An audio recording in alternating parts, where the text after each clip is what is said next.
All right, back with you on the newsfeed. Like I mentioned, Advocate Thulani Makhubela has been removed as the commissioner in the inquiry looking into the deadly Marshalltown fire. This after he appeared to have supported anti-illegal migrant groups Operation Dudula and Put South Africa First by reposting their content on social media. 77 people, including foreign nationals, died when a blaze ripped through the hijacked Usindiso building in central Johannesburg in late August. Znigo Mhlaba takes a look.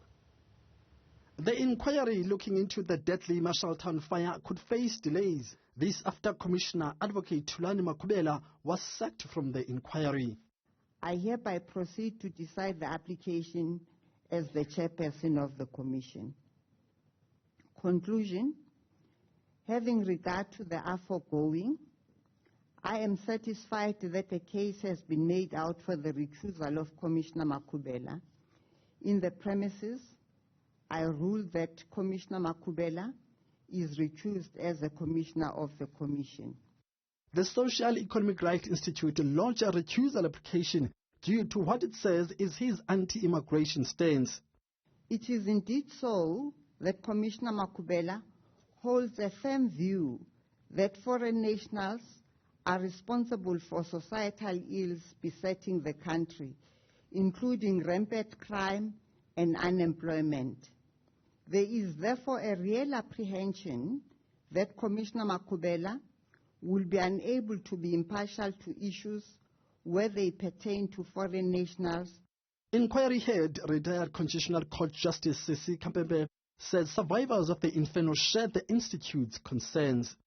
We're quite relieved because now the work of the Commission can get on and we can start leading the evidence that our clients want us to place before the Commission. I think Commissioner Makhubela's views on social media did create a sense of intimidation or harassment or fear on the part of the residents. Activists say they are relieved. This judgment is very important because it tells us that we are looking at a fair process. Either way, whichever way it goes, justice must be served. And it's really refreshing to see a ruling like this. Makhubela is yet to reveal if he'll challenge the finding, which may prolong the inquiry's work. For Newzroom Afrika on Channel 405, I'm Znigo Mhlaba in Johannesburg. Well, let's get more reaction to that. A story from series Nomzamo Zondo. She's the executive director there. Nomzamo, good to have you and thank you for coming on this afternoon. Do you believe now that Advocate Makhubela has been recused, the process is going to be fair for the victims of the fire?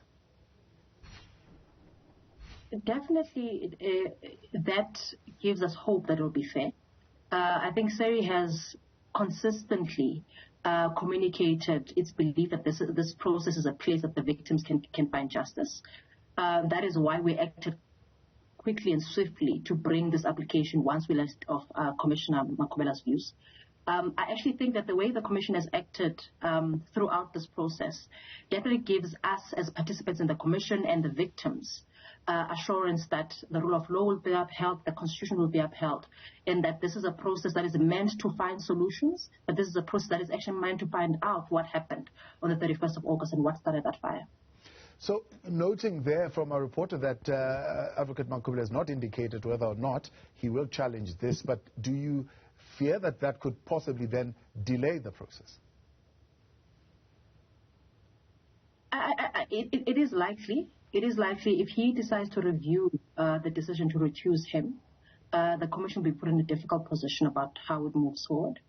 We also do not know if there will be another commissioner appointed to replace him.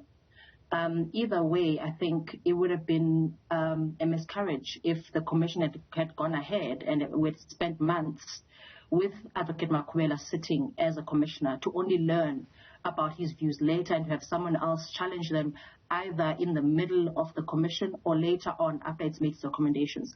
This is actually better for the process that we've come to this point now.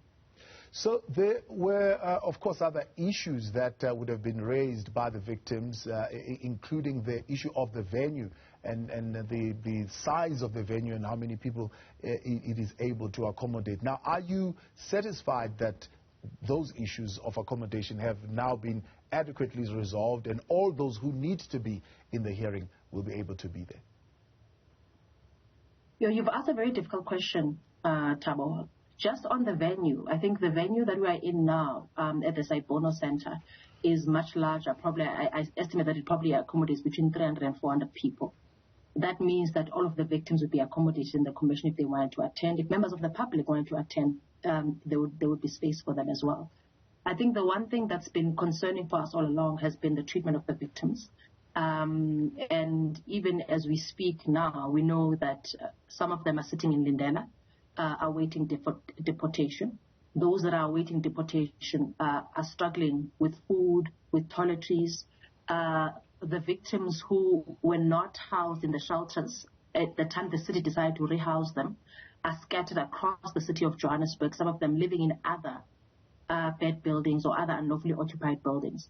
So the question about whether the commission will get all the evidence that it needs, will find everyone who has information about what happened on the 31st of August or who has information that will help the commission answering both the Part A and Part B of the inquiry is a question that's very difficult to respond to because of that background.